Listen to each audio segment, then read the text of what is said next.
भाजप आमदार सुरेश धस यांचा मुलगा सागर याच्याकडील वाहनानं झालेल्या अपघातात दुचाकीस्वाराचा मृत्यू झाल्याची घटना अहिल्यानगर पुणे रस्त्यावर पारनेरच्या सुपा शिवारात घडली आहे। याबाबत सुपा पोलिसांनी अपघाताची नोंद घेतली आहे।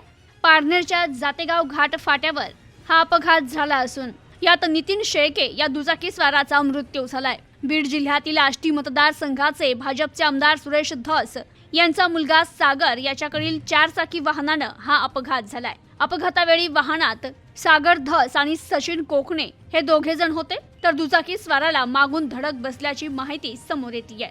दुचाकीस्वार जातेगाव फाट्याकडून पारनेरकडे येत असताना सागर धस याच्या वाहनाने मागून जोराची धडक बसली। अपघात झाल्यानंतर त्याची माहिती सुपा पोलिसांना कळवण्यात आली। त्यानंतर जखमी दुचाकीस्वाराला उपचारार्थ रुग्णालयात दाखल करण्यात आलं, मात्र त्याचा मृत्यू झाला होता। सुपा पोलिसांनी सागर धस याच्याकडील वाहन ताब्यात घेतलं असून अपघाताची नोंद घेतली आहे, तर वाहनातील सागर आणि सचिन या दोघांची पोलिसांनी वैद्यकीय तपासणी केली आहे।